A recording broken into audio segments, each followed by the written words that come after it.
से किया जाएगा, किस तरीके से किया जाता है। तो ये सब चीज हम डिस्कस करेंगे आने वाले कुछ टाइम में। ज़्यादा समय ना गवाते हुए हम आज की मीटिंग को शुरू करते हैं। सभी को फिर से एक बार प्यार भरा नमस्कार। आज हम बात करेंगे डायबिटीज। डायबिटीज एक ऐसा एक डिसीज है या फिर डिसऑर्डर है। आज कुछ क्वेश्चन आंसर सेशन भी हम लेने वाले हैं। I am going to ask you some questions and hopefully आप सब लोग मुझे थोड़ा सा आंसर देने का प्रयास करोगे। कितने लोग मेरे बात से इस बात से सहमत होंगे कि डायबिटीज एक एसिडिटी, हाइपर एसिडिटी और हाइपरटेंशन का एक साइड इफेक्ट है? जी हाँ, डायबिटीज, इसके अंदर दो चीज हैं, डायबिटीज टाइप 1 एंड टाइप 2। उसके बारे में हम थोड़ा सा बाद में बात करेंगे। मगर डायबिटीज प्रीडोमिनेंटली अगर हम देखें तो वो एक हाइपर एसिडिटी का साइड इफेक्ट है।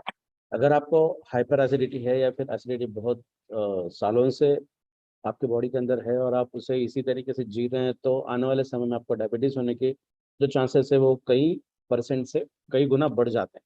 ठीक है। दूसरा सबसे इम्पोर्टेंट रीजन है आज के डेट में हमारी लाइफस्टाइल। डायबिटीज को आज के डेट में हम एक लाइफस्टाइल डिसऑर्डर के तौर पे जानते हैं। ठीक है। ये बात बहुत पुरानी हुई है। तो मीठा ज़्यादा खाओगे तो डायबिटीज होगा नहीं, जो लोग मीठा खाते ही नहीं उनको भी डायबिटीज होता है। इसका मतलब वो एक लाइफस्टाइल डिसीज है। ठीक है। तो आइए प्रेजेंटेशन को हम शुरू करते हैं। एक बार सिर्फ मुझे हाथ उठा के बताइएगा अगर मेरा स्क्रीन आपको शेयर हो रही है तो।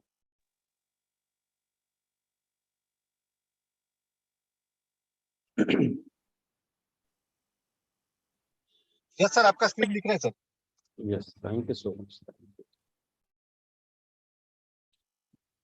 तो चलिए दोस्तों, हमारे इस प्रेजेंटेशन को हम शुरू करते हैं। Thank you for your hand raise. Diabetes के ऊपर आज हम डिस्कस करने वाले हैं।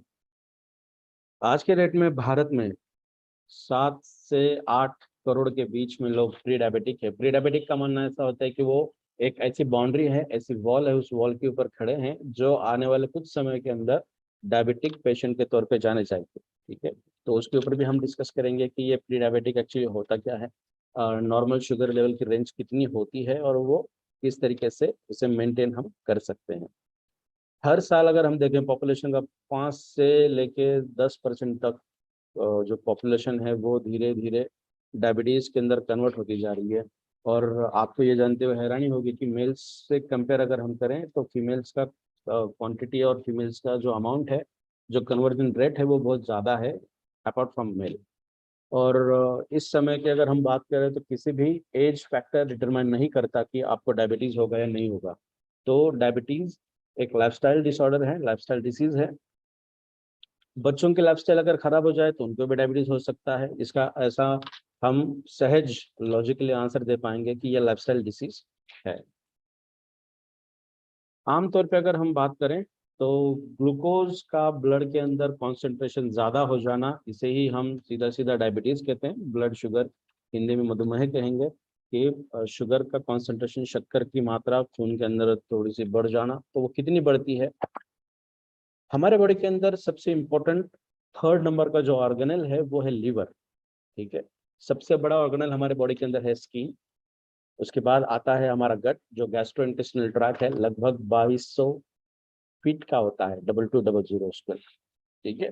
उससे बाद जो तीसरा बड़ा ऑर्गन होता है वो होता है लीवर। जो हम अगर सीधा रुकें तो हमारे राइट साइड जो हमारी नाभि होती है उससे थोड़ा सा राइट साइड में अगर हमारा हाथ हम ले जाएं तो वहां पे थोड़ा सा हार्ड लगता है, तो वहां पे होता है हमारा लीवर। ठीक है। इसका कोरिलेशन मैं आपको अभी बताऊंगा कि ये इन चीज़ों का कोरिलेशन हमारे डायबिटीज़ के अंदर क्या है। तो आमतौर पे जो लीवर का साइज होता है या फिर वजन होता है, जो वेट होता है वो होता है 2.5 किलो। 2.5 किलो का उसका वजन होता है। और उसके अंदर आमतौर पे 100 ग्राम ग्लूकोज, 100 ग्राम शुगर पाई जाती है। ठीक है। लिवर के अंदर 100 ग्राम्स शुगर हमेशा से ही पड़ी हुई रहती है, तो एज इट इज मेंटेन किया जाता है। ना वो ज़्यादा होती है ना वो कम होती है। कम हो जाए तो बढ़ेगी, जब ज़्यादा हो जाए तो वो कम होकर 100 ग्राम्स लिवर के अंदर शुगर डेफिनेटली मेंटेन होती है। उसके बाद अगर हम बात करें मसल्स, जो हमारे बॉडी के अंदर सबसे इंपॉर्टेंट रोल प्ले करते हैं, और मसल के अंदर लगभग आधा किलो शुगर पाई जाती है, 500 ग्राम्स शुगर हमारे मसल के अंदर स्टोर्ड फॉर्म में होती है। ठीक है, तो हमारे बॉडी के अंदर वो 500 ग्राम और लीवर का 100 ग्राम, तो टोटल 600 ग्राम्स हमारे बॉडी के अंदर sugar as it is 100% 24/7 maintain की जाती है। वो लेवल 600 ग्राम तो वो हमारे बॉडी के अंदर है। उससे ज्यादा अगर शुगर आपके बॉडी में आती है तो वो हमारे ग्लूकोमीटर में रिफ्लेक्ट होती है। ठीक है, तो हमारे बॉडी के अंदर 600 से भी ज्यादा अगर शुगर आती है तो वही ग्लूकोमीटर के अंदर रिफ्लेक्ट होती है, जिसे हम कहते हैं डायबिटिक पर्सन है या नहीं है, वो डिटर्मिनेशन वहां पर किया जाता है। उसके अलावा हमारे बॉडी के अंदर जो खून होता है वो लगभग 5 से 7 लीटर के अंदर डिटरमाइन किया जाता है। 5 से 7 लीटर हमारे बॉडी के अंदर खून होता है, और खून के अंदर अगर हम शुगर देखें तो वो सिर्फ 2 टेबल स्पून होती है। 8 से 10 ग्राम शुगर हमारे खून के अंदर होते हैं, ऑलमोस्ट 2 टेबल स्पून। ठीक है, तो ये तो एनर्जी मेंटेन करने के लिए, एनर्जी जनरेट करने के लिए हमारे बॉडी के अंदर होती है। तो इन 3 चीजों को अगर हम छोड़ दें तो इससे ज्यादा अगर शुगर बढ़ जाए तो उसे हम डायबिटिक पर्सन कह सकते हैं। ठीक है, तो हमारे बॉडी के अंदर जो पैनक्रिया है, पैनक्रियास जो हमारे बॉडी के अंदर इंसुलिन का प्रोडक्शन करती हैं, उसके अंदर 2 सेल्स होती हैं, अल्फा सेल और बीटा सेल। ये दोनों सेल मिला के हमारे बॉडी के अंदर कुछ ऐसे हार्मोन्स बनाती हैं जो सबसे इंपॉर्टेंट रोल प्ले करते हैं हमारे ग्लूकोज के मेटाबॉलिज्म को। जो खून के अंदर शुगर होती है, शक्कर होती है, उसका मेटाबॉलिज्म, उसका ठीक से रेगुलेशन करने के लिए जो हार्मोन्स आते हैं वो हार्मोन्स पैनक्रियास से आते हैं। तो पैनक्रिया को हम 2 अलग-अलग सिस्टम्स प्रणाली के अंदर डिटरमाइन करेंगे।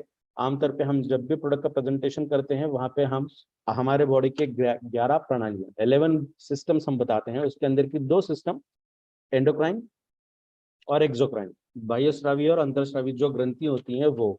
तो सबसे पहले हम देखते हैं कि जो पैनक्रिया है वो एंडोक्राइन ग्लैंड के तहत काम करता है। इसका मतलब उसके अंदर कुछ ऐसे एंजाइम का वो फॉर्मुलेट करता है, सिंथेसिस करता है, जो हमारे बॉडी के अंदर फैट, प्रोटीन और कार्बोहाइड्रेट, कार्ब्स, इनका मेटाबॉलिज्म करने के लिए इंपॉर्टेंट रोल प्ले करते हैं।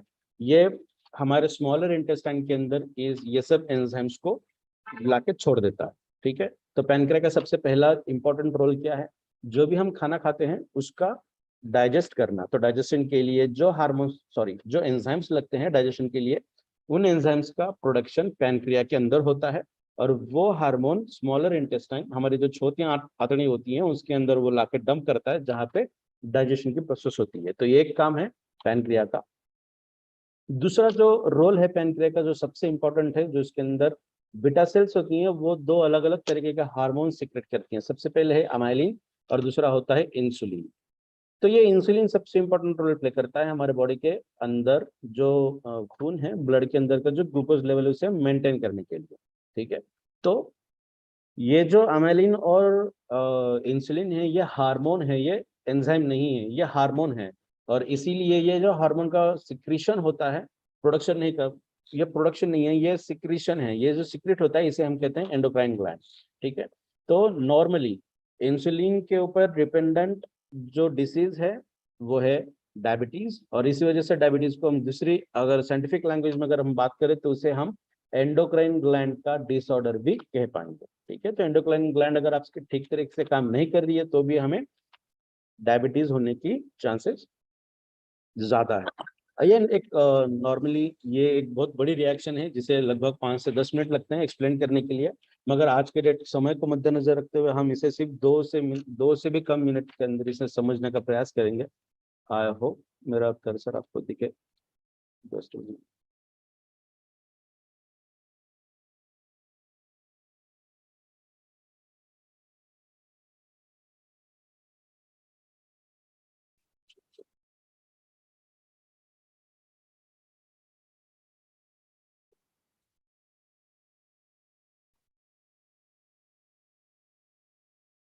जी, तो हमारे बॉडी के अंदर जो ग्लूकोज का नॉर्मल माइग्रेशन होता है, सर्कुलेशन होता है, वो किस तरीके से किया जाता है? ये हमारी एक सेल है, ये सेल के अंदर ग्लूकोज अंदर जाएगा।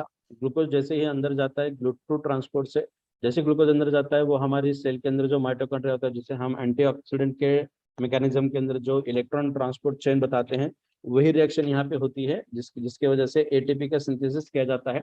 और एटीपी का प्रोडक्शन ज्यादा होने के बाद वो एटीपी सेंसिटिव पोटेशियम चैनल को जाके बाइंड होता है। ठीक है, यहाँ पे एक्शन पोटेंशियल पोलराइजेशन और डीपोलराइजेशन मैकेनिज्म होता है, जो हमने पिछले कुछ सेशन में इसके ऊपर हमने डिस्कशन किया था, सोडियम गेटेड आयन चैनल के डिटरमाइन करने के वक्त।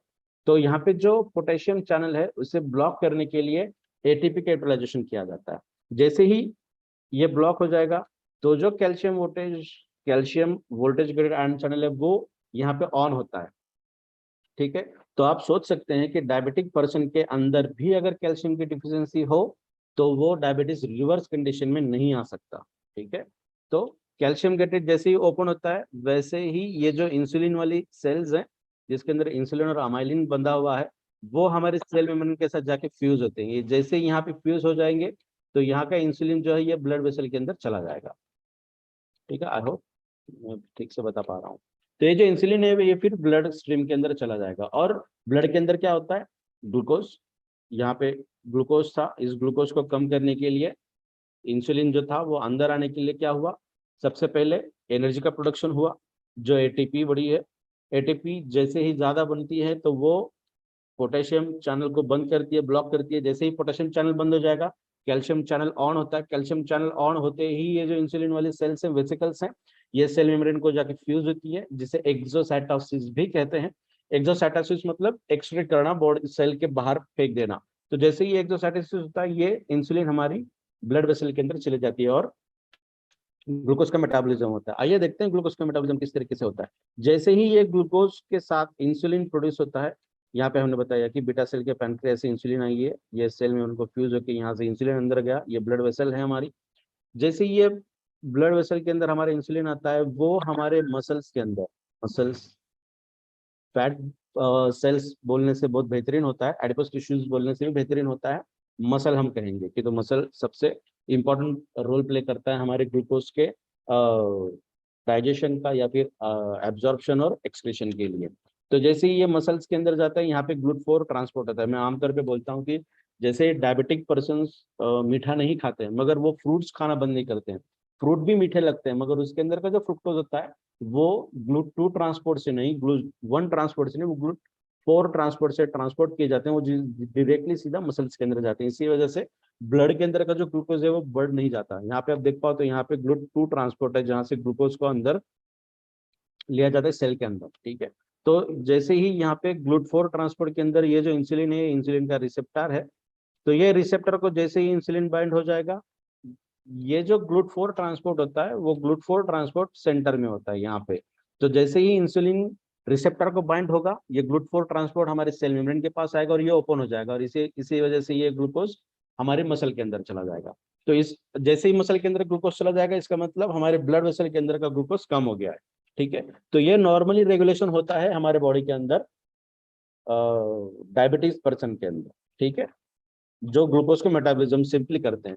अगर यहाँ पे दो कंडीशंस आपको दिखाई देंगी, यहाँ पे एक तो ग्लूकोज का अंदर जाना डिटरमाइन करता है और यहाँ पे एक हमारी जो पैनक्रिया की सेल्स हैं ये सेल्स इंसुलिन को बाहर फेंक रही है, ये एक मैकेनिज्म। ठीक है, और ये मैकेनिज्म अगर काम नहीं करता तो उसे हम टाइप 1 डायबिटीज कहते हैं। दूसरा मैकेनिज्म, जैसे इंसुलिन बॉडी के अंदर हमारे ब्लड वेसल के अंदर आता है वो सेल के रिसेप्टर को बाइंड होता है, जैसे बाइंड होगा ग्लूकोज सेल के अंदर जाएगा।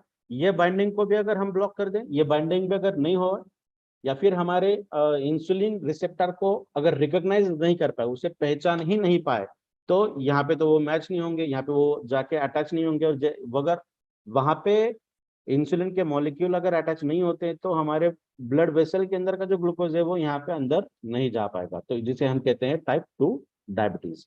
आइए इसके ऊपर अभी और बहुत डिटेल में चर्चा करेंगे कि ये किस तरीके से काम करता है। मैं बताना भूल गया, जो पिछले वाली सेल्स स्लाइड के अंदर मैं यहाँ पे आपको बता रहा था कि हमारे लीवर के अंदर इतना ज़्यादा शुगर होता है, तो इतना ज़्यादा शुगर होने के बावजूद हमें डायबिटीज़ क्यों नहीं होता। तो सबसे इम्पोर्टेंट जो रोल होता है वो हमारे बॉडी के अंदर शॉक मैकेनिज्म के अंदर वो काम करता है। शॉक माने आप बैठे हैं और किसी ने आपको आके डरा दिया, तो एक for a fraction of second, कुछ सेकंड या फिर कुछ मिनट के लिए आपकी धड़कनें तेज होती हैं, आपका ब्रेन एकदम से एक्साइट होता है, हमें जिसे हम कहते हैं आश्चर्य लगना है, फिर शॉकिंग होना, कोई भी शॉकिंग चीज हमारे बॉडी के लिए होती है, तो हमारा बॉडी का ब्लड ग्लूकोज लेवल जो मसल के अंदर और लीवर के अंदर है, स्पेशली लीवर के अंदर, वो लगभग 300, 350 या फिर 400 तक भी शूट होता है। ठीक है, तो इसी वजह से आप अगर कभी देखते होंगे डायबिटीज पर्सन को कभी भी 400 तक भी शुगर जाए तो वो कोमा में नहीं जाता।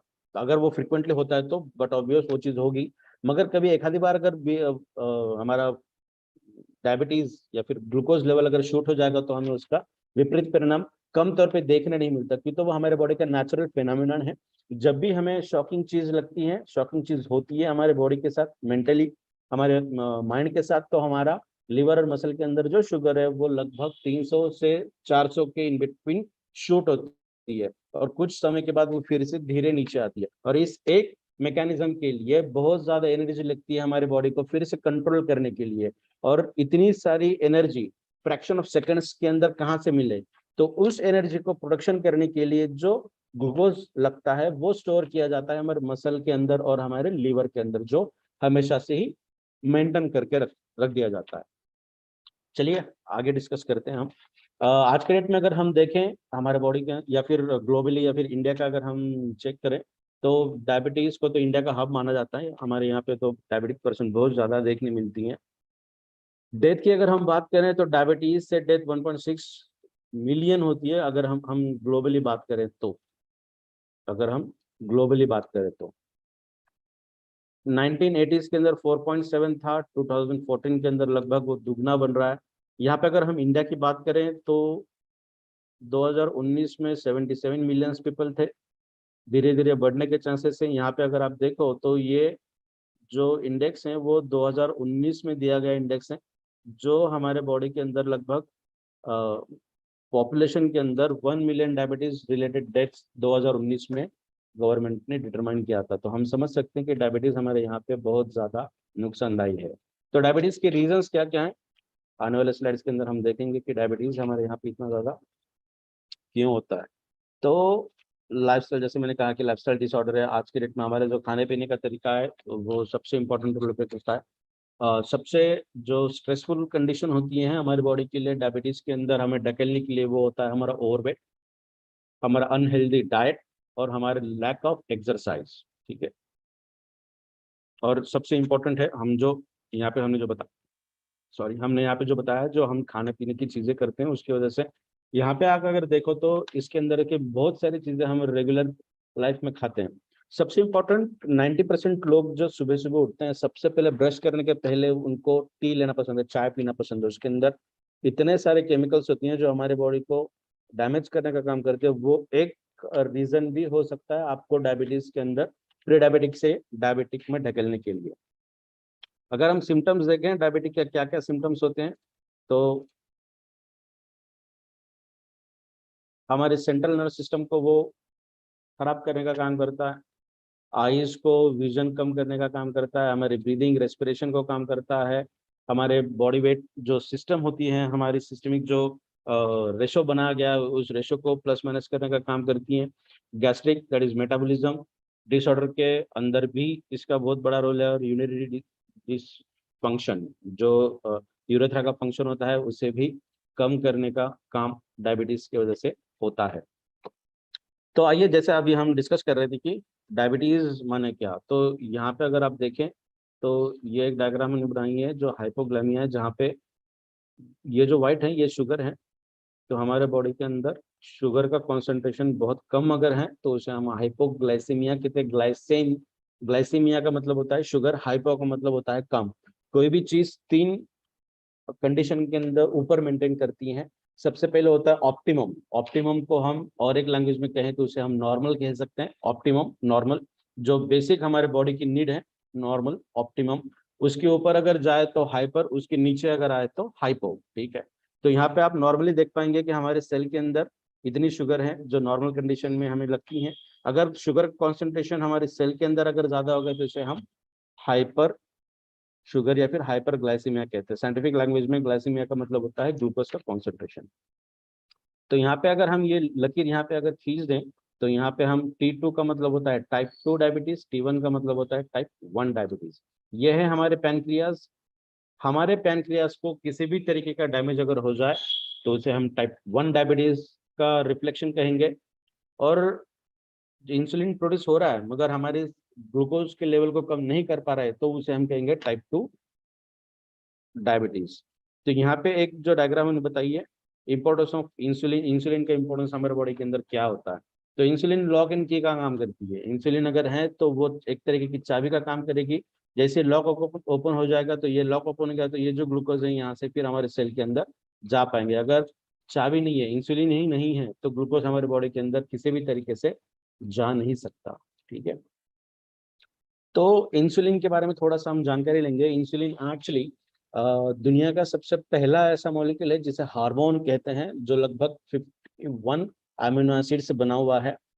आमतौर पे 50 या फिर 60 या फिर 70 अमीनो एसिड्स की जो भी चेन बनती हैं उसे हम पॉलीपेप्टाइड चेन कहते हैं केमिस्ट्री के लैंग्वेज में। आप यहाँ पे देख पाओ तो दो अलग अलग कलर की यहाँ पे, एक तो ग्रीन कलर की बताई है और ये ब्लू कलर की, तो ये एक चेन है और ये एक दूसरी चेन है। ये दो चेन यहाँ पे एक और यहाँ पे एक दूसरे को सिस्टीन सिस्टीन सिस्टीन एक अमीनो एसिड है जो डाइसल्फाइड बॉन्ड, यहाँ पे सल्फर बॉन्ड होते हैं जो दो सिस्टीन के अंदर दो सल्फर बॉन्ड से एक दूसरे को ज्वाइन करते हैं। तो यहाँ पे एक चेन के अंदर दो सल्फर, दूसरे चेन के अंदर दो सल्फर और दो एक दूसरे को डाइसल्फाइड बॉन्ड से बाइंड होते हैं। इसका मतलब हमारे बॉडी के अंदर सल्फर का कॉन्सेंट्रेशन भी बहुत ज्यादा इंपॉर्टेंट रोल प्ले करता है। सल्फर कंटेंट भी हमारे बॉडी के लिए इंपॉर्टेंट रोल प्ले करते हैं। तो यहाँ पे अगर देख पाओ तो ये जो ब्लू है वो 21 अमीनो एसिड से बनी है और जो ग्रीन है वो 30 अमीनो एसिड से बनी है। अगर दोनों को हम कंबाइन लेकर बात करें चेन ए चेन बी को तो वो 51 अमीनो एसिड का बनता है। दुनिया का पहला ऐसा मॉलिक्यूल जिसे डाइपेप्टाइड, दो चेन है इसका मतलब डाई, प्रोटीन बनने से बहुत पहले की चेन है इसीलिए पेप्टाइड कहते हैं, मगर ये पहला ऐसा मॉलिक्यूल जिसे हार्मोन कहते हैं। और इसी वजह से इंसुलिन के बाद जो भी कोई नई डिस्कवरी हुई है जो 50 या फिर 51 से भी ज्यादा अमीनो एसिड, उसे हम आमतौर पे प्रोटीन कहने का शुरू किया है। ठीक है, तो यहाँ पे अगर हम देखें इसका इसका वर्किंग प्रोसीजर क्या है, किस तरीके से काम करता है, तो ये हमारे सेल्स हैं येलो कलर की। यहाँ पे ये इंसुलिन है। जैसे ही इंसुलिन हमारे सेल के अंदर जाएगा वो ये चैनल को ओपन करेगा। यहाँ पे आप देख पाओगे जैसे इंसुलिन अंदर गया ये ओपन हो गया डोर। ये डोर किस चीज का है, तो ये है ग्लूकोज का अपटेक करने के लिए। तो जैसे ही ये ओपन हो जाएगा ग्लूकोज हमारे बॉडी के अंदर चला जाता है। हम कोई भी चीज अगर खाएं तो उसका फाइनल जो आउटपुट मिलता है वो होता है ग्लूकोज। तो आमतौर पे ग्लूकोज ही ऐसा एकमात्र मॉलिक्यूल है जो हमारे बॉडी के अंदर एनर्जी देने का प्रयास करता है। इसी वजह से हमारे इंसुलिन का हमारे बॉडी के अंदर कितना ज्यादा महत्व है आप इस बात से अंदाजा लगा सकते हैं। तो डायबिटीज के लिए क्या क्या कॉजेस हैं, तो सबसे इम्पोर्टेंट जनरल जनरल जो डिस्क्रिप्शन होते हैं वो होता है सबसे पहले जेनेटिक, जो आने वाले स्लाइड्स के अंदर हम देखेंगे कि कौन सा टाइप है डायबिटीज का जो इम्पोर्टेंटली एक जनरेशन से दूसरे जनरेशन के अंदर पास ऑन होता है। सबसे इम्पोर्टेंट आज के डेट की अगर हम बात करें तो ओबेसिटी, मोटापा सबसे इम्पोर्टेंट है। एबनॉर्मल फंक्शनिंग ऑफ पैनक्रियाज या फिर abnormal functioning of your liver. Liver का अगर हम बात करें तो यहाँ पे सभी तरीके की व्यसन की हम बात करेंगे, चाहे वो स्मोकिंग हो, ड्रिंकिंग हो, टोबैको च्यूइंग हो, अल्कोहलिज्म हो। तो इन सभी चीज़ों की वजह से अगर इसके ऊपर अगर हमने नियंत्रण नहीं रखा तो लीवर तो डैमेज होगा ही। अगर लीवर आपका डैमेज होता रहेगा तो it will leads to form of diabetes as well. Food and lifestyle और इन्फेक्शन को हम उतना ज़्यादा इंपॉर्टेंस नहीं देंगे। तो ये सब चीज़ें हैं नॉर्मली डायबिटीज को शुरुआत करने में प्रोड्यूस करने के अंदर। अगर हम बात करें टाइप 1 डायबिटीज जिसके बारे में हम आगे बात करने वाले हैं, तो ये सबसे इम्पोर्टेंटली हेरिडेटरी काम करता है। ये एक एटो इम्यून डिसीज है। आप सभी को पता है कि अपना प्रोडक्ट हिबारिस मोर पावर एटो इम्यून डिसीज के अंदर बहुत लाजवाब तरीके से काम करता है। इसका मतलब वो शुगर के ऊपर भी काम कर सकता है। Virus and infection, atom destruction of beta cell का डिस्ट्रक्शन जो है वो सबसे इम्पोर्टेंट है टाइप 1 डायबिटीज के लिए। ठीक है, आइए उसके ऊपर हम अभी बात करेंगे इस तरीके से वो काम करता है। कॉम्प्लिकेशंस क्या क्या हो सकते हैं हमें अगर डायबिटीज है तो ज्यादा इसके ऊपर हम डिस्कस नहीं करते। सबसे इंपॉर्टेंट होता है कि उन लोगों को ज़्यादा भूख लगती है, उनको ज़्यादा प्यास लगने के चांसेस हैं। उसके बाद अगर उनकी शुगर फ्रिक्वेंटली 200-250 से इन बिटवीन रेंज करती हैं, तो जेनेटल पार्ट जो होती हैं वहाँ पे इन्फेक्शन होने के चांसेस बहुत ज़्यादा होती हैं। हायर ग्लूकोज लेवल उनके बॉडी के अंदर अगर ज़्यादा है और वो यूरिन से पास हो रहा है, तो जहाँ पे यूरिनेशन होती है उसे बहुत गंदी स्मेल आती है। आमतौर पे ऐसा भी देखा गया है कि जो सेवियर डायबिटिक पर्सन्स होते हैं, अगर आपको पता नहीं है कि आपकी सेवेरिटी कितनी है, सेवेरिटी का मतलब है आपको हायर डायबिटिक पर्सन है या पार्शियल डायबिटिक पर्सन है, अगर चेक करना है तो ओपन एरियाज में जब यूरिनेशन हम करते हैं तो उस यूरिन के पास अगर एंड्स अगर आते हैं, चींटियां अगर आती हैं, तो इसका मतलब आपके यूरिनेशन के अंदर ग्लूकोज का कॉन्सेंट्रेशन बहुत ज्यादा है, it will leads to a causing of death as well. Gangrene होना, किडनी का डिसफंक्शन होना, ब्रेन रिलेटेड समस्याएं होना, तो ये सब चीजों को हम पार्शली डायबिटीज के साथ जोड़ सकते हैं। ठीक है, अभी हम आते हैं हमारे सबसे इम्पोर्टेंट फिनोमिनन के अंदर, जहाँ पे हम टाइप 1 एंड टाइप 2 डायबिटीज के ऊपर ज्यादा रोशनी डालने वाले हैं यहाँ पे। तो टाइप 1 डायबिटीज को इंसुलिन डिपेंडेंट डायबिटीज भी कहा जाता है। जुलाइन ऑनसेट उसका एक साइंटिफिक नेम है, आमतौर पे इसे हम इंसुलिन डिपेंडेंट डायबिटीज कहते हैं। फर्स्ट डायग्राम को अगर हम देखें तो ये जो फर्स्ट डायग्राम है यहाँ की, तो यहाँ पे अगर हम थोड़ा सा देखें तो ये नॉर्मल पैंक्रिया है, ये इंसुलिन का सिक्रेशन कर रहा है। इंसुलिन जैसे ही बनता है वो हमारे ब्लड वेसल के अंदर जाता है। ब्लड वेसल के अंदर अगर जाता है तो अभी हमने सबसे पहले स्लाइड के अंदर देखा कि वो वहां से ग्लूकोज ट्रांसपोर्ट के अंदर मसल के अंदर जाएगा, सेल के अंदर जाएगा, तो वो वहां से अपटेक कर पाएगा।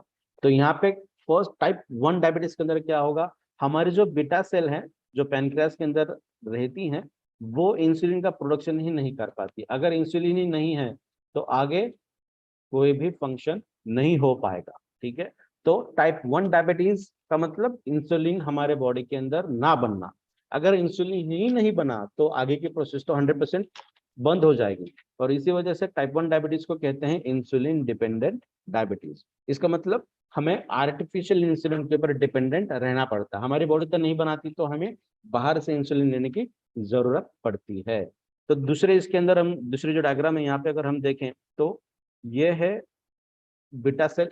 तो बीटा सेल को किसी भी तरीके के स्ट्रेस, और सबसे आमतौर पर देखा ऐसा गया है कि एटोइम्यून डिसीजेस या फिर ज्यादा जिनकी इम्यूनिटी कॉम्प्रोमाइज होती है, जिन्हें इन्फेक्शन या फिर वायरल इन्फेक्शन बहुत ज्यादा होते हैं, हमेशा होते हैं, तो उनकी इम्यूनिटी कॉम्प्रोमाइज होती है और उन पेशेंट के अंदर बीटा सेल्स का डैमेज होना आने वाले दिनों में आमतौर पर बात हो जाएगी। तो बीटा सेल्स किसी भी तरीके के अगर डिस्टर्ब हो जाए तो यहाँ पे कीमोकाइनिन एक ऐसा हार्मोन है, ऐसा केमिकल है, ऐसा एक एंजाइम है जो इंसुलिन को या फिर इंसुलिन जहाँ पे बनता है उसके पेरिफेरी को डिस्टर्ब करने का काम करता है। यहाँ पे आप देख सकते हैं जिसे हम इलेट्स कहते हैं, इलेट्स का डैमेज हो गया तो इसका मतलब बीटा सेल की डेथ हो जाएगा। बीटा सेल ही नहीं रहेंगे तो इंसुलिन का प्रोडक्शन नहीं हो पाएगा। तो बीटा सेल्स को स्ट्रॉन्ग रखना बहुत ज्यादा जरूरी है। तीसरे डायग्राम की अगर हम बात करें तो यहाँ पे थोड़ा सा एक ब्रीफ में एक रिएक्शन दिखाने का प्रयास किया है। आइलेट्स ऑफ लैंगरहैंस, यहाँ से बीटा सेल का डिस्ट्रक्शन होता है, यहाँ से बीटा सेल का सिक्रेशन होता है। अगर बीटा सेल का डिस्ट्रक्शन हो गया इसका मतलब इंसुलिन डिफिशियंसी, इंसुलिन अगर नहीं है तो क्या क्या होगा। सबसे पहले एडिपोस टिश्यूज को हम डायरेक्टली कोरिलेट कर पाएंगे हमारे फैट्स के साथ। हमारे बॉडी के अंदर जो भी फैट्स हैं या फिर जो भी फैटी खाना हम खाते हैं, जहाँ पे ऑयली हो जाएगा, मैदा वाला खाना हो जाएगा, हाइयर डाइट जिसे डाइजेस्ट करने के लिए समय लगता है, उन सभी चीजों को हम फैटी डाइट के अंदर रिकमेंड कर पाएंगे या फिर उसे हम रख पाएंगे। तो एडिपोस टिश्यूज जो भी हैं वहाँ पे लाइपोलाइसिस, या इसका मतलब होता है कि लिपिड का कट, लाइसिस होना, लिपिड्स का कट, फैट्स का कट जैसे होता है, तो इंसुलिन डिफिशियंसी वहाँ पे बढ़ती है। वो स्टोर होता है, जितना ज्यादा फैट आपके बॉडी के अंदर होगा उतना ज्यादा फैट आपके पैनक्रियास के ऊपर जाके बाइंड होता है सबसे पहले। ठीक है, तो इसकी एक मात्रा है, जैसे फैट का कॉन्सेंट्रेशन ज्यादा बढ़ता है वो हमारी पैनक्रियास के ऊपर जाके बाइंड होता है। जैसे वो पैनक्रियास के ऊपर जाके बाइंड हो जाएगा तो इंसुलिन का सिक्रेशन, इंसुलिन प्रोड्यूस भी हो गया तो वो पैनक्रियास से बाहर नहीं आ पाएगा, क्यों, तो उसके जो सरफेस है उस सरफेस को फैटी एसिड्स ने या फिर फैट्स ने कंप्लीटली कवर कर लिया है। ठीक है, इसीलिए अगर ज्यादा वेट है, ओवरवेट है, तो उन पेशेंट्स के अंदर डायबिटीज होने की संभावना आने वाले दिनों में ज्यादा बढ़ती है। डिक्रीज द टिश्यू ग्लूकोज, अगर प्रोडक्शन ही नहीं हो रहा है या फिर बाहर नहीं आ रहा है तो इंसुलिन का काम आगे जाके बंद हो जाएगा। जितना ज्यादा फैटी एसिड बनेगा वो हमारे ग्लाइकोजन ग्लूकोनियोजेनेसिस एक ऐसी रिएक्शन होती है जहां पे फैट का डिपोजिशन होता है। अगर फैट का डिपोजिशन वहां पे हो रहा है इसका मतलब आपके प्यूरिफिकेशन में प्रॉब्लम आ जाएगी, किडनी के प्रॉब्लम्स आपको देखने मिलेंगे जो हमने आने इसके पहले के स्लाइड्स के अंदर देखा है। तो सबसे इम्पोर्टेंट है यहाँ पे हमारा हेल्थ या फिर हमारा खाना किस तरीके से होना चाहिए। अगर पॉसिबल आज के डेट में हमें अगर टाइम मिला तो हम वो भी डिस्कस करेंगे कि हमें किस तरीके का खाना खाना चाहिए। तो यहाँ पे ब्रीफली देखते हैं हम। सबसे पहले जो कॉजेस हैं टाइप 1 के, जो बहुत कम पीपल्स के अंदर देखने मिलती है, पॉपुलेशन की जितने भी पर्सन को डायबिटीज हैं उनको इकट्ठा अगर हम देखें तो 10% से भी कम लोगों को टाइप 1 डायबिटीज देखने मिलता है, जो बीटा सेल के डिस्ट्रक्शन से होता है जिसकी वजह से इंसुलिन का सिक्रेशन नहीं हो पाता। उसके बाद डिपेंड होना पड़ता है एक्सटर्नल इंसुलिन के ऊपर।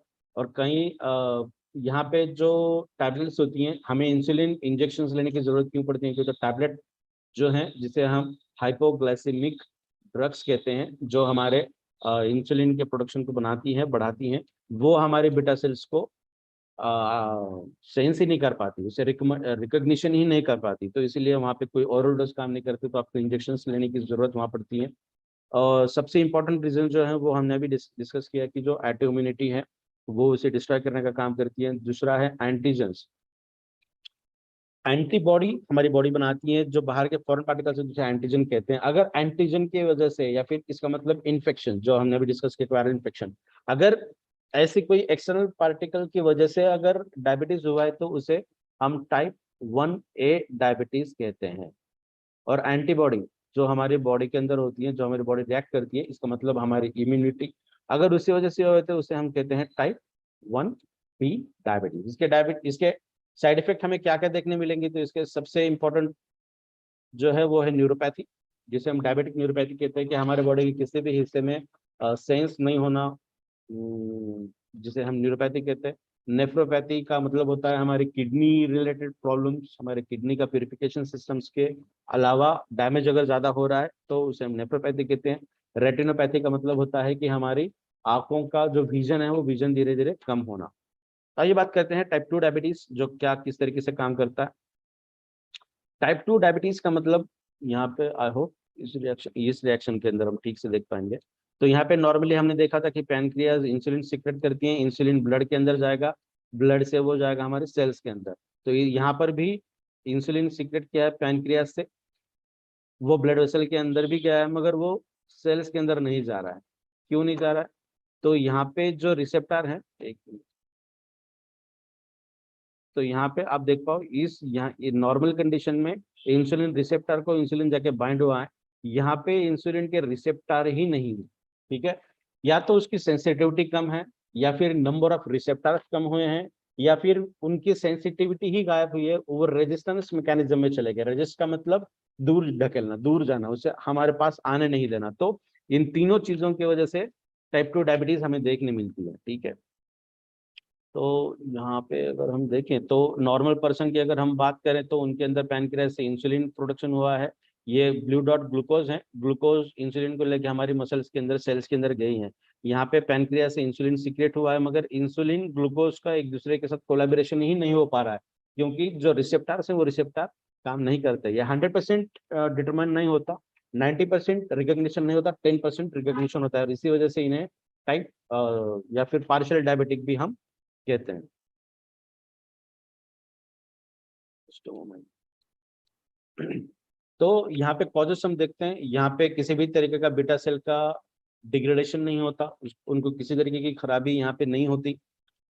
दूसरा अगर हम देखें their level of insulin receptor, तो यहाँ पे रेजिस्टेंस इंसुलिन जो हमने भी बात किया वो रेजिस्टेंस हमें देखने मिलता है।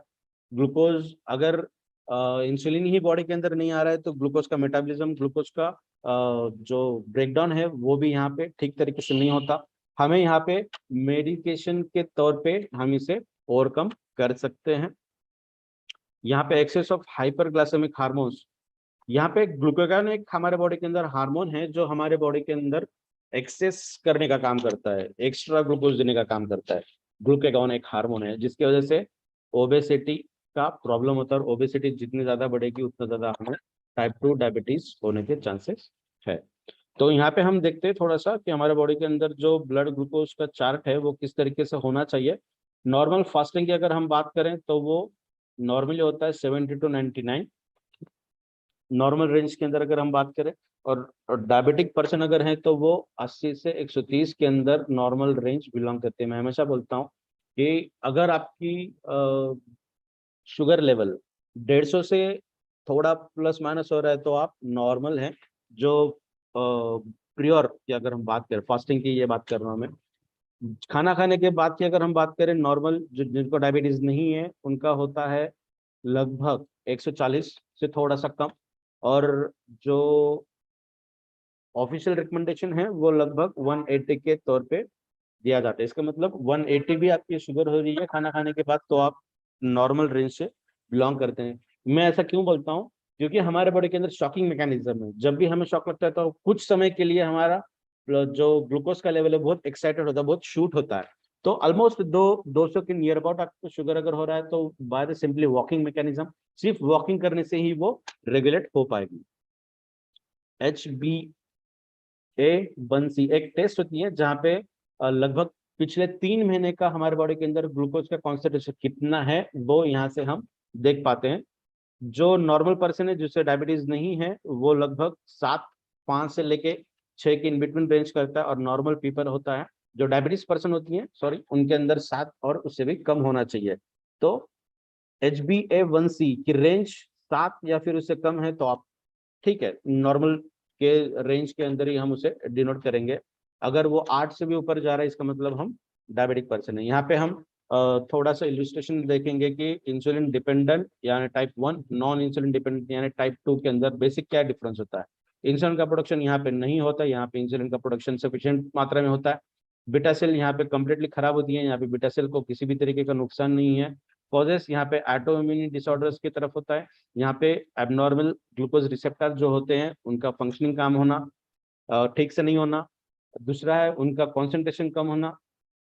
तीसरा है हाइपरग्लाइसेमिक हार्मोन, जो जैसा हमने कहा ग्लूकागॉन हो या फिर हमारे बॉडी के अंदर हमारा वेट ओवरवेट अगर हो जाए तो भी ये हमें देखने मिल जाए। ट्रीटमेंट यहाँ पे insulin from external sources, insulin के इंजेक्शन से लेने पड़ेंगे। यहाँ पे हम ओरल ड्रग से हम इससे बच सकते हैं। तो अभी हम आगे की स्लाइड पे देखेंगे। यहाँ पे कुछ सिम्टम्स हमने बताई हैं, अब जैसा हमने अभी डिस्कस किया था कि क्या क्या सिम्टम्स हो पाएंगे, थोड़ा सा देखते हैं। फीलिंग एक्सेसिव हंगर, ज्यादा भूख लगना, ज्यादा प्यास लगना, फ्रीक्वेंटली यूरिनेशन होना, ये आमतौर पे देखा जाता है हाइयर डायबिटिक पर्सन के अंदर। रोशनी, आंखों की रोशनी थोड़ी सी कम होना, या फिर आंखों के अंदर थोड़ा सा व्हाइट पैच देखने मिलते हैं डायबिटिक पर्सन के अंदर, वहाँ पे ग्लूकोज के मॉलिक्यूल्स जमा हो सकते हैं। फैटिग, इसका मतलब होता है कि हमेशा थका हारा रहना, चुस्ती बॉडी के अंदर ना रहना। वुंड हीलिंग कम हो जाना, कोई भी अगर जख्म हो जाए तो उसका दुरुस्त अगर बहुत धीरे या फिर नहीं हो रहा है इसका मतलब डायबिटीज हमें है। अनयूजुअल वेट, एक्सक्रीशन साइट, जैसा हमने बोला कि चींटियां हमारे टॉयलेट के नियर विसिनिटी में अगर हम देखने मिले इसका मतलब हमारे यूरिनेशन के अंदर ग्लूकोज कॉन्सेंट्रेशन बहुत ज़्यादा हो रहा है। फ्रिक्वेंट इन्फेक्शंस, वायरल इन्फेक्शन, आमतौर पे अगर बात करें बैक्टीरियल इन्फेक्शन से हमें इसे हम उतना कोरिलेट नहीं कर पाएंगे जितना हम वायरल इन्फेक्शन से कर पाएंगे। गम या फिर स्किन इन्फेक्शंस भी आपको फ्रिक्वेंटली होते हैं, इसका मतलब डायबिटीज होने के चांसेस हमें ज्यादा हैं। हमारे बॉडी के अंदर हमारे प्रोडक्ट के अंदर ऐसे क्या कंटेंट हैं जो डायबिटीज को ओवरकम करने के लिए आमतौर पे शक्तिशाली है। तो सबसे पहले जो इम्पोर्टेंट कंटेंट है हमारे प्रोडक्ट का वो है रॉयल जेली। हमारा प्रोडक्ट मीठा रहने के बावजूद भी डायबिटीज के ऊपर क्यों काम करता है, तो वो सिर्फ रॉयल जेली की वजह से है। आप गूगल के ऊपर सर्च कर पाएंगे या फिर आने वाले सेशन में हम, आज तो खैर बहुत टाइम हो रहा है हमें, आने वाले सेशन के अंदर हम सिर्फ और सिर्फ अपने कंटेंट किस तरीके से डायबिटीज के ऊपर काम करते हैं वो एज अर्ली एज पॉसिबल हम लेने का प्रयास करेंगे। तो सबसे पहला जो मॉलिक्यूलर इंग्रेडिएंट अपने प्रोडक्ट के अंदर वो है रॉयल जेली। जो स्मॉल हनी भी होती हैं, यूरोपियन हनी भी होती हैं, उनका हनी हम यूटिलाइज करते हैं। जो सबसे प्रिडोमिनेंटली वर्क करती हैं हमारे ग्लूकोज लेवल को रेगुलेट करने का, जिसके अंदर फ्रुक्टोज का कॉन्सेंट्रेशन बहुत ज़्यादा है, जो डायरेक्टली GLUT4 ट्रांसपोर्ट मैकेनिज्म से काम करती है। जो हमने देखा कि GLUT4 हमारे मसल्स के अंदर होती है और जो डायरेक्टली मसल के अंदर जाता है, जो ब्लड वेसल के अंदर उसका कॉन्सेंट्रेशन उतना ज़्यादा बढ़ाने नहीं देता। इसका मतलब वो ब्लड ग्लूकोज को मेंटेन करने का काम करता है। दूसरा है कोरियन रेड जिनसेंग, जो प्रिडोमिनेंटली वर्क करता है। तीसरा है दालचीनी। उसके बाद यह है गिलोय। उसके बाद यह है खजूर, और लास्ट में है यह है अश्वगंधा। तो ये कंटेंट और इससे भी ज्यादा कंटेंट है, तो प्रिडोमिनेंटली जो वर्क करते हैं डायबिटीज के लिए अपने प्रोडक्ट के अंदर, वो ये कंटेंट है। तो आमतौर पे हमें ऐसा देखने मिलता है कि खजूर बहुत मीठा होता है, नहीं खाना चाहिए, मगर वर्ल्ड हेल्थ ऑर्गेनाइजेशन और बहुत अच्छे डॉक्टर जो रिकमेंड करते हैं कि आप दिन में 1 से 2 डाइट प्लेट्स खजूर हम खा सकते हैं, आपको अगर डायबिटीज भी अगर है तो।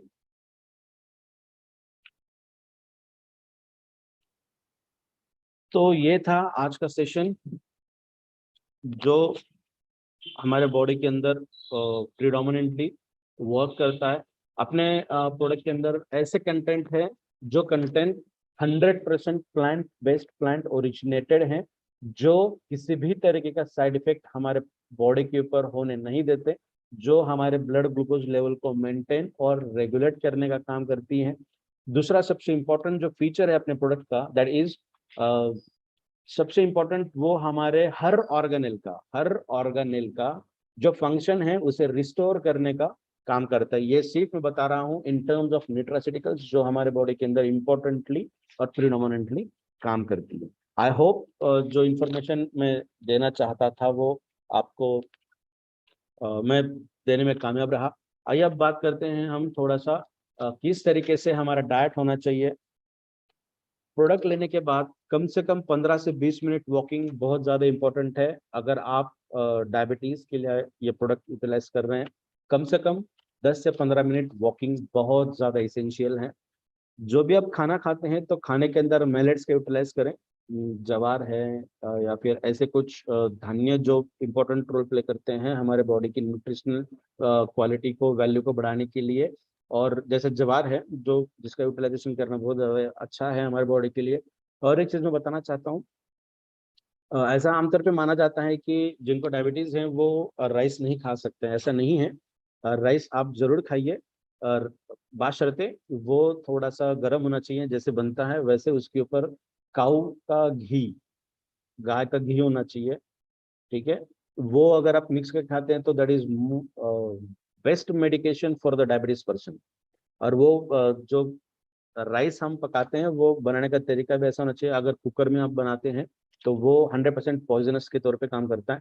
उसे बर्तन में बनाइए, जैसे ही वो उबलता है, जैसे वो पकने लगता है, उसके ऊपर का जो पानी होता है, वो जो व्हाइट कलर का झाग आता है, आई होप, तो उसे निकाल के फेंक दीजिए। वो अगर हमारे राइस के साथ मिक्सअप होता है तो वो एज लाइक टॉक्सिन का काम करता है, तो उसे आप निकाल के फेंक दें। और जैसे ही वो पकता है उसके साथ काऊ का घी अगर आप मिक्स करके खाते हैं तो that is also beneficial for diabetes person. उसके साथ साथ खाने से आधा घंटा पहले थोड़ा सा सैलेड खाना बहुत ज़्यादा ज़रूरी है।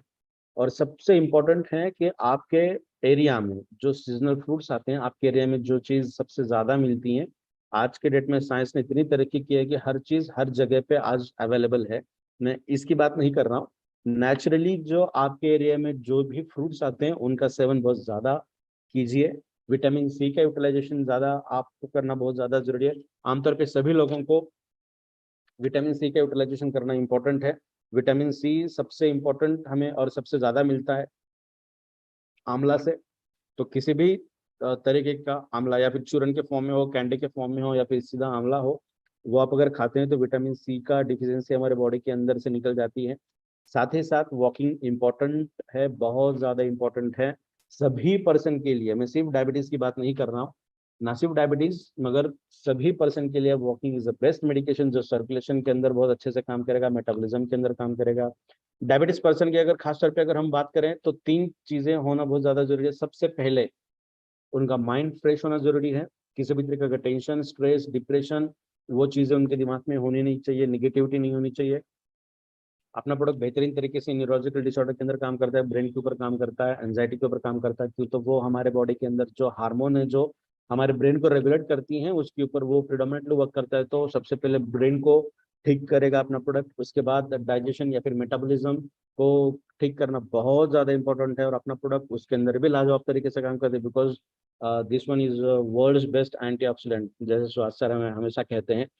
और तीसरा है हमारे बॉडी को अल्कलाइन करना, तो अपना प्रोडक्ट हमारे बॉडी को भी अल्कलाइन बहुत बेहतरीन तरीके से करता है, क्योंकि बहुत बड़े साइंटिस्ट या फिर डॉक्टर्स का ऐसा कहना है कि डायबिटीज हाइपर एसिडिटी और हाइपर टेंशन के वजह से होता है। तो इन दोनों चीज़ों को कम करने के लिए अपना प्रोडक्ट बेहतरीन तरीके से काम करता है। आई होप आज का मेरा प्रयास बहुत अच्छी तरीके से हुआ है। So thank you so much sir, आज आपने जो सेवा का मुझे मौका दिया। Over to you Suhas sir, thank you. Thank you sir, thank you Vinay sir. बहुत जबरदस्त इंफॉर्मेशन मिली मुझे आज, और आपने इतने दिनों से जो मेहनत लिया था आज के इस वो मुझे बिल्कुल प्रॉपर लग रहा है, और वो आपकी मेहनत आज रंग लाई। बहुत अच्छी इंफॉर्मेशन मिली। दोस्तों हम लोग यूट्यूब पे भी लाइव हैं, यहाँ पे अभी स्ट्रेंथ फुल है हमारी। तो मैं चाहूंगा कि विनय सर आज क्वेश्चन आंसर सेशन लेते हैं या टेस्टिमोनियल लेना है? जैसे आप ठीक समझे सर, कोई दिक्कत नहीं। यस सर, किसी चलो को आज कोई अगर क्वेश्चन है इसमें तो हम ले लेंगे कोई। क्वेश्चन आंसर सेशन लेना है दोस्तों। जिनको भी प्रोडक्ट से रिलेटेड कोई क्वेश्चन है, आप हैंड रेज कीजिए, मैं आपको अनम्यूट करूंगा, आप डायरेक्टली विनय सर आपके सवालों के जवाब देंगे। So please raise your hands. Sunil Dhumar साहब, मैंने आपको अनम्यूट किया है धुमार साहब।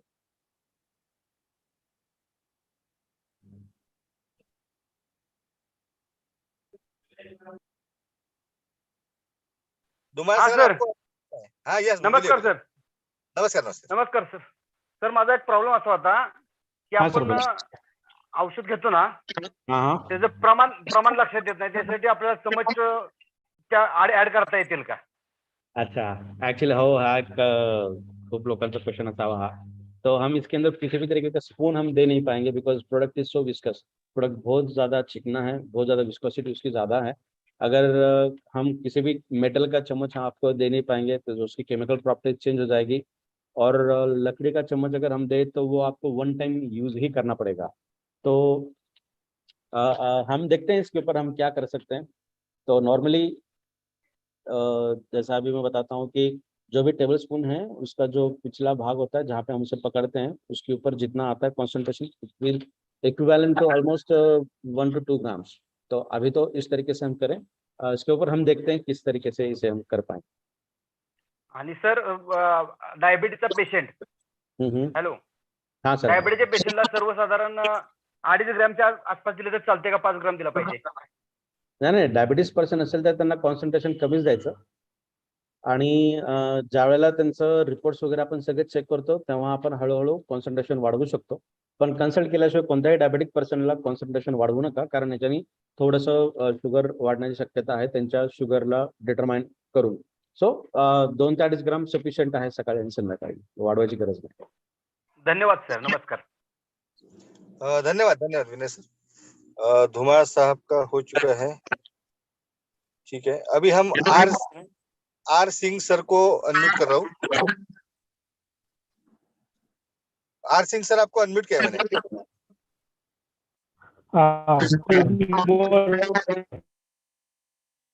मैं मणिपुर इम्फाल से बोल रहा हूँ।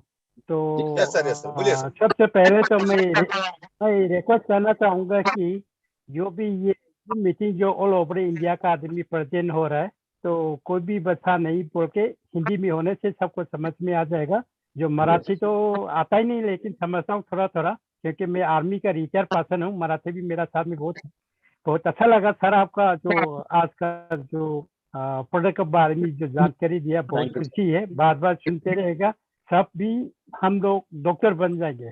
तो मेरा एक क्वेश्चन है, जी जी, जिस हमारा जो प्रोडक्ट है, जो सभी जो बीमारी को यूज करना है, तो आज का चर्चा तो सिर्फ डायबिटीज का है। तो मेरा मतलब है कि खाने का तरीका तरतीब होता है, जैसे मान लीजिए स्टार्टिंग में थोड़ा थोड़ा देना है, 3 दिन के बाद थोड़ा ज्यादा बढ़ना है, 6 दिन के बाद और ज्यादा बढ़ना है। जैसे मान लो कैंसर पेशेंट है, डायबिटीज में ज्यादा है, तो पहले सडनली ज्यादा देने से नुकसान होगा, धीरे धीरे होगा, उसका मिनिमाइज होने के बाद तो असर रहेगा। इस प्रकार तरीका जो है थोड़ा सा जानकारी चाहिए सर। ठीक है, मैं क्या करता हूँ सर, बताइए सर। पर्टिकुलरली इस चीज के लिए एक 2 से 3 मिनट का या 5 मिनट का एक मैं अच्छा वीडियो बना के सभी ग्रुप में शेयर करता हूँ। आज के डेट में हम देखेंगे किसी पर्सन को अगर आप फर्स्ट टाइम प्रोडक्ट दे रहे हैं तो वो 1 से 1.5 ग्राम का होना चाहिए, बिकॉज अपने प्रोडक्ट से हीट और एसिडिटी बढ़ती है। और 99% लोगों को उनके बॉडी के अंदर हीट या एसिडिटी है ये पता ही नहीं है। उनको ऐसा लगता है कि एक वोमिटिंग अगर हो जाए तो दैट इज गुड। तो इसीलिए सभी लोगों को सबसे पहले कॉन्सेंट्रेशन कम दीजिए, उसके बाद हम थोड़ा थोड़ा बढ़ा सकते हैं, मगर प्रोडक्ट बढ़ाने की कोई जरूरत नहीं है। कम कंसंट्रेशन में भी प्रोडक्ट का रिजल्ट हमें बहुत अच्छी तरीके से मिलता है। आपको अगर ऐसा लगे कि इस पर्सन को बढ़ाना है तो एक बार मुझसे अवश्य कॉल करिए या फिर हम बात करेंगे, और इसके ऊपर एक 5 से 7 मिनट का एक अच्छा वीडियो बना के मैं सभी ग्रुप में शेयर करता हूँ। ओके सर, हम अगला क्वेश्चन लेते हैं दिनेश मुर्डेकर सर का। जी दिनेश मुर्डेकर सर, आपको अनम्यूट किया मैंने।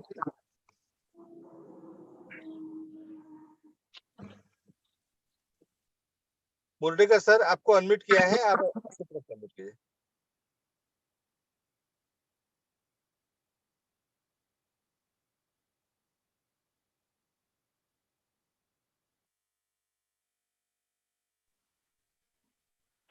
दिव्य पाटिल सर, आपको अनम्यूट किया है सर मैंने। सचिन दिव्य पाटिल सर, आपको मैंने अनम्यूट किया है। हाँ सर, बताइए। हॅलो, येतो का आवाज येतो माझा? हाँ सर, येतो येतो बोला. हाँ सर. शक्यतो हिंदी मध्ये बोला। हाँ सर, आवाज आ रही है आपकी? यस सर, यस सर, आ रही है, प्लीज. हाँ सर, मैंने सुहास देशमुख सर से बात किया था, उनसे कांटेक्ट करके मैंने उनके पास से प्रोडक्ट लिया है, छोटा वाला, उन्हें दिया यूज करने के लिए। जो मेरे सासू जी है, हेलो हाँ सर, बताइए. आ रही है उनको सर शुगर आवाज. है, जी. तो मैंने उनके बगैर पूछे उनको दिया है। अच्छा. तो उनको जो पैर में तकलीफ थी, गुड़गी जो घुटना है, तो घुटना, हाँ हाँ हाँ हाँ. उनका दर्द था और थोड़ा थोड़ा कम हुआ है, लेकिन उनको पहले से शुगर है। वो उनके Okay. बारे में बिगर बताया मैंने दिया है खुद से, दिल से। हाँ हाँ. उनको कुछ साइड इफेक्ट तो नहीं होगा ना? नहीं नहीं नहीं, कोई साइड इफेक्ट नहीं होगा. और मैं सभी लोगों को बताता हूँ, अगर किसी डायबिटीज पर आपको पता ही नहीं है कि उनको डायबिटीज है और आपने उनको प्रोडक्ट रिकमेंड किया है, खाने के बाद अगर उनको ऐसा लगे कि थोड़ा सा ऐसे मेरी शुगर बढ़ रही है, वॉकिंग करने से ही शुगर नॉर्मल हो जाएगी, घबराने की कोई दिक्कत नहीं है इसके अंदर, और किसी भी तरीके का साइड इफेक्ट अपने प्रोडक्ट से उन्हें नहीं होगा. Okay okay. Right sir. और एक क्वेश्चन है, हाँ हाँ. अभी कोई लेडीज है, हेलो, हाँ उनको सर. देना है नहीं देना है? हाँ हाँ, हम रिकमेंड कर सकते हैं, किसी भी लेडीज को दे सकते हैं. इसकी मात्रा हम हमेशा अपने प्रोडक्ट मीटिंग में बताते हैं अभी कि मेरे मात्रा पास, अभी मेरे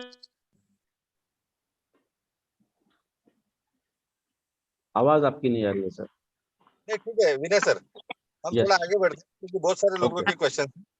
ओके. एसडी पाटिल सर, मैं आपको अनम्यूट कर रहा हूँ। एसडी पाटिल सर, हॅलो, हाँ बोलिए बोलिए. नमस्कार सर. आज सेशन घेतला.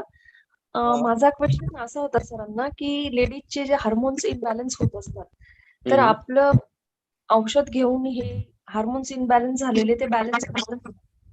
हार्मोन. एक मिनिट सर. सेकंड प्रश्न असा आहे की पिगमेंटेशन आणि वाळचे डाग असतात ते पण जातात का आपल्या प्रोडक्ट? अच्छा. तो सबसे पहले जो हार्मोन की इम्बैलेंस की बात है फीमेल्स के अंदर, अगर वो इम्बैलेंसिंग में सही में अगर इम्बैलेंस हुए तो उन्हें बैलेंसिंग में लाना बहुत मुश्किल है.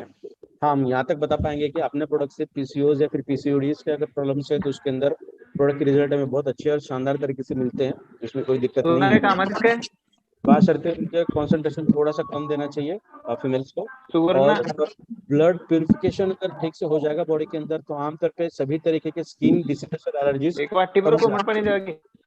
तो उसके अंदर भी हमें बहुत अच्छे रिजल्ट मिले हैं. व्हाइट पैचेस या फिर ब्लैक स्पॉट्स बॉडी स्किन के ऊपर अगर है तो उसके अंदर भी प्रोडक्ट अच्छे से काम करता है. हाँ हाँ. ओके, मैं अगला क्वेश्चन देता हूँ sir. Professor Jayant Sargar Patil sir, please. Patil sir, आपको अनम्यूट किया मैंने।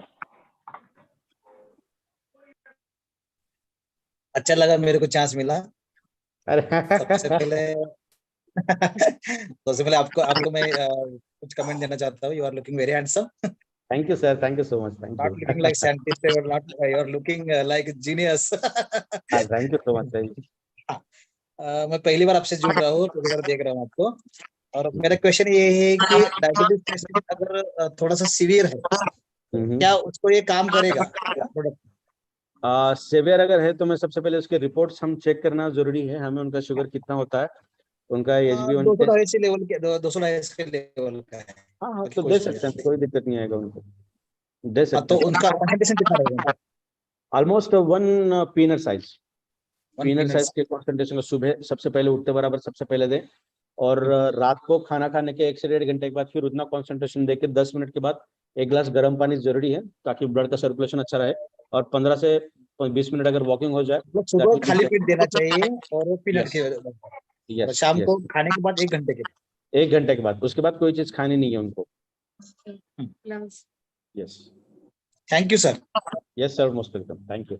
सर, मुझे ऐसा लगता है कि बहुत सारे जो क्वेश्चन होते हैं वो ज्यादातर कॉमन क्वेश्चंस होते हैं, जी और थोड़ा सा अगर हमारे जो टीम के सीनियर लीडर जो होते हैं वो भी इस चीज को सीख ले और समझ लेंगे, तो मुझे लगता है कि आधे से ज्यादा क्वेश्चन वैसे ही कम हो जाएंगे। तो नहीं, हम क्या आपके लिए करते हैं, छोटे से मैं वीडियो बना के ना इन सभी चीजों को एक बार मैं दे देता हूँ, ताकि किसी सभी को इसका एक बेनिफिट मिल जाए।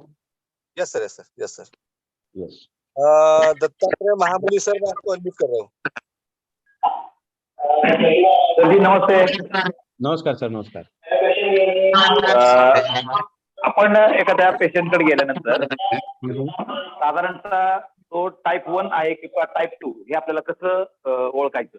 नाही नाही, ह्या टेस्ट केल्याशिवाय आपल्याला नाही कळत ते. ओके, बरं. आणि एक जनरली आपण असं म्हणू शकतो, हम ऐसा बता सकते हैं कि अगर फैमिली हिस्ट्री है उनकी, उनके फैमिली को पहले किसी को है और उनको फिर आया है, तो that is 100% diabetes.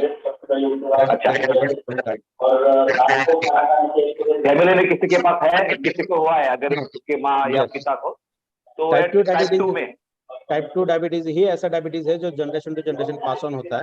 Type 1 diabetes pass on नहीं होता। तो फैमिली हिस्ट्री अगर हमें मिलती है तो that is predominantly type 2 diabetes. Okay, and type 2 is curable? Yes, definitely type 2 is a reversible. I'm Yes, not yes, saying it is a curable. We can 100% revert it. Okay, और जिन लोगों thank को you. Fatty liver है, liver के problem अगर है, fatty liver अगर है, तो 100% उनको शुगर होने के चांसेस है, या फिर वो टाइप 2 डायबिटीज कहलाता है। Yes.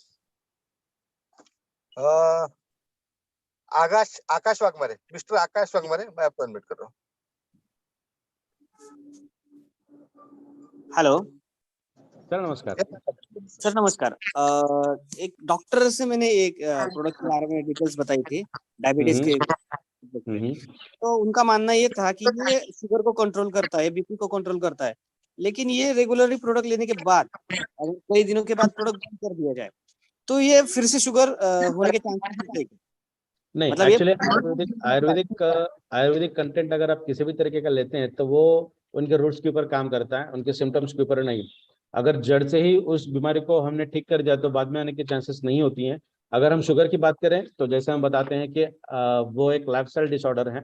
अगर आप आपके हेल्थ को मेंटेन करते रहें, आपके खाने पीने के तरीकों को अगर आप मेंटेन करें, तो आपको फ्यूचर में शुगर होने के चांसेस दैट इज निग्लिजिबल है।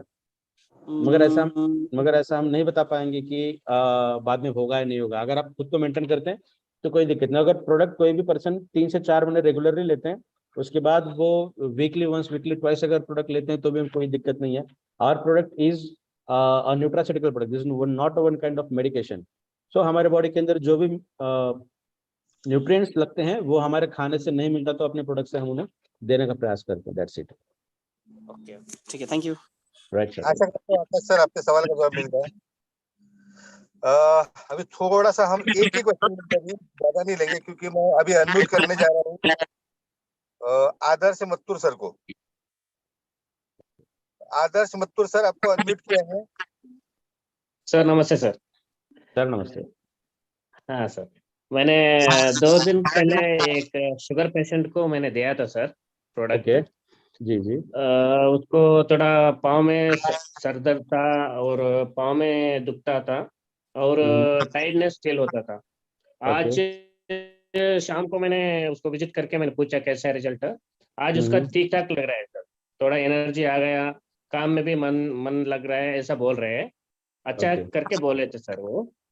और एक क्वेश्चन है सर, ये नॉर्मल पर्सन भी ले सकते हैं ना, कोई हेल्थ इश्यू नहीं है उसको, यस, वो भी ले सकते हैं? ले सकते डेफिनेटली। कब तक ले सकते हैं सर, ये लाइफ टाइम ले सकते हैं ना? एक्चुअली एंटीऑक्सीडेंट्स हमें रोज लगते हैं टिल आवर लास्ट अच्छा। ब्रेथ। सो अगर रेगुलर लेते रहें तो बहुत अच्छा रहेगा। ना सिर्फ ये आपके बॉडी के न्यूट्रिशनल रिक्वायरमेंट को ओवरकम करता है, ये हमारे इम्यूनिटी को स्ट्रॉन्ग करेगा। आज के डेट में हमारे एटमॉस्फेयर के अंदर ही इतने कुछ चीजें हैं कि जिसकी वजह से हमारी इम्यूनिटी हमेशा कॉम्प्रोमाइज होती है। तो रेगुलरली किसी पर्सन को किसी तरीके का डिसीज डिसऑर्डर नहीं है तो भी ले सकते हैं, आपकी इम्यूनिटी को बहुत अच्छा तंदुरुस्त रखेगा। Okay sir, okay.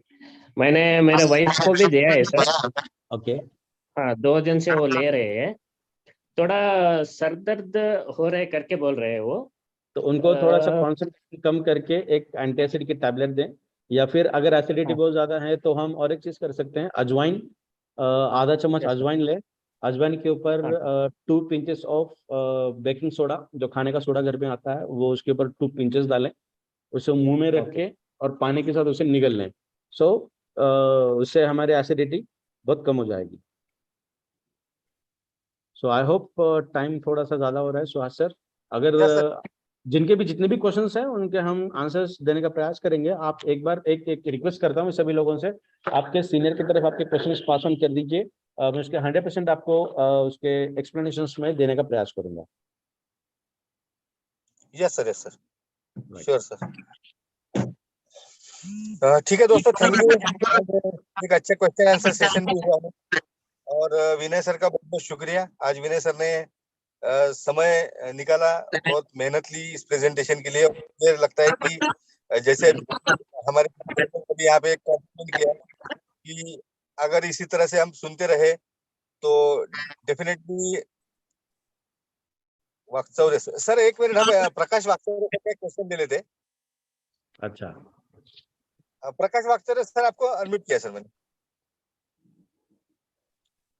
Hello, yes sir. हा, मला असं विचारायचं होतं, मी 32 वर्ष झाले मला डायबिटीस आहे.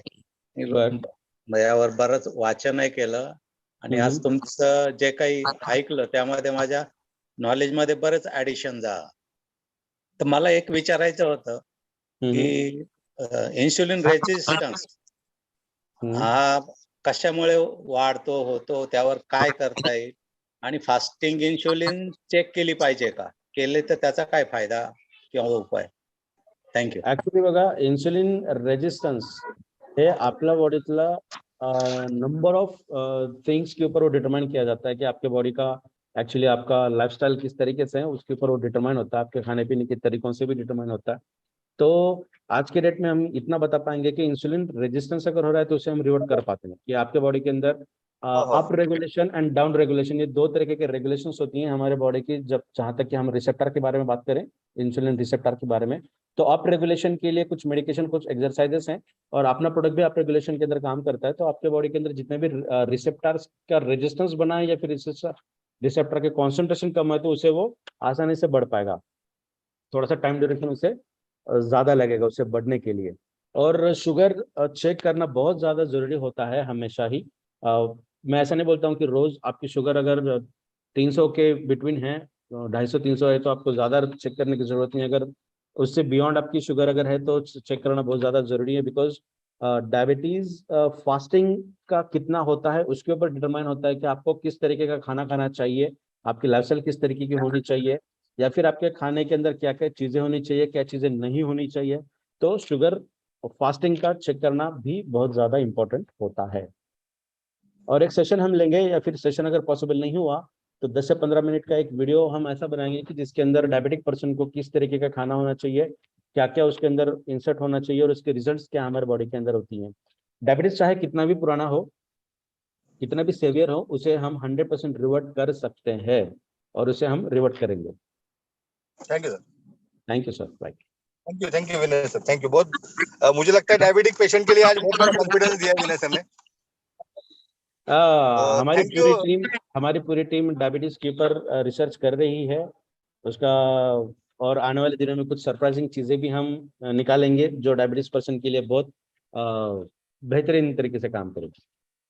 Thank you sir. Thank you sir, thank you so much. Thank you Vinay sir, thank you दोस्तों। आप सबका शुक्रिया, और मैं माफी चाहता हूँ जिन लोगों का क्वेश्चन मैं आज नहीं ले सका यहाँ पे।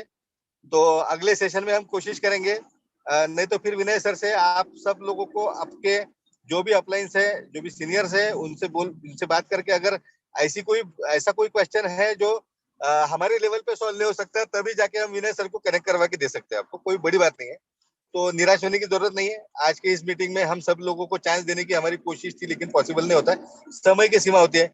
लेकिन आप सबका बिल्कुल तहे दिल से शुक्रिया दोस्तों कि आज फिर से आपने वही विश्वास जताया जैसे हमेशा आप जताते हैं। हमारी जितनी भी जूम होती है, विवेक सर की जूम हो चाहे विनय सर की जूम हो, और आप इतने विश्वास से इस जूम मीटिंग में आते हो। इस जूम मीटिंग की वजह से दोस्तों हमारा भी हौसला बढ़ता है, आप लोग भी आते हो, और मुझे तो ऐसा लगता रहता है बार बार कि कितना नॉलेज हम लोगों तक पहुंचाए। तो उसमें विनय सर का भी बहुत बड़ा योगदान होता है, विवेक सर का भी बहुत बड़ा योगदान होता है। तो दोस्तों ये सफर जारी रहेगा, हमें सीखते रहना है, सिखाना है, और हम एजुकेट होंगे तो ही हमारी टीम एजुकेट होंगी। और जब तक आप एजुकेट नहीं होगे तब तक आप बहुत बड़ी मात्रा में पैसा कमाने का सपना देखना आपकी तरफ से एक बहुत बड़ी गलती हो सकती है। तो आइए, सीखते रहिए, सिखाते रहिए। जितना सीखोगे, जितना सिखाओगे, उतना आपके ही नॉलेज में बढ़ोतरी होने वाली है दोस्तों। और हमारा जो नॉलेज है ये तो हर घर में, हर व्यक्ति के, मतलब हर जितने भी मानव प्राणी है उन सबके काम का नॉलेज है दोस्तों। तो उस एंगल से अगर देखेंगे तो ये सेशन जो होता है, पर्टिकुलरली प्रोडक्ट का जो सेशन होता है विनय सर द्वारा, ये सेशन मित्रों हम एक मिशन के तौर पे इसको प्रमोट करते हैं। हम एक प्रोडक्ट के तौर पे नहीं प्रमोट करते। बहुत सारे लोगों को ऐसा लगता है कि प्रोडक्ट प्रमोट करते, लेकिन प्रोडक्ट के तौर पे नहीं प्रमोट करते। मुझे पता नहीं जितने भी नए लोग होते होंगे इस प्रोडक्ट ट्रेनिंग में, वो सारे के सारे नए लोग ज्वाइन होते हैं नहीं होते हैं इसके बारे में तो मैं नहीं जानता हूँ, लेकिन ये तो पक्का है कि यहाँ से वो कुछ तो भी सीख के जाते हैं। और वो सीखना जो होता है वो हमारे हेल्थ से रिलेटेड सीखना होता है। मतलब आप समझिए कि 100 लोग अगर यहाँ पे आते हैं और उसमें के फॉर एग्जांपल 40 लोग ज्वाइन होते हैं, लेकिन बचे हुए जो 60 लोग होते हैं वो यहाँ से कुछ तो भी लेके जाते हैं। और हमारे लिए यही इंपॉर्टेंट है। जैसे प्रमोद सर हमेशा कहते हैं कि हमें केवल एक प्रोडक्ट नहीं प्रमोट करना है, हमें एक मिशन के तौर पे इस कंसेप्ट को आगे ले जाना है। तो मैं शुक्रिया अदा करता हूँ दोस्तों, बहुत बहुत ज्यादा टाइम हो चुका है, मुझे भी अभी बहुत सारा दूर जाना है। तो thank you Vinay sir. Thank you दोस्तों, आप सबका बहुत बहुत शुक्रिया, और इसी तरह से आते रहिए, हमारा हौसला बढ़ाते रहिए, और हम भी अपने तरफ से जितना भी दे सकते उतना देंगे। तो थैंक यू दोस्तों, अगेन एक बार थैंक यू। जय हिंद।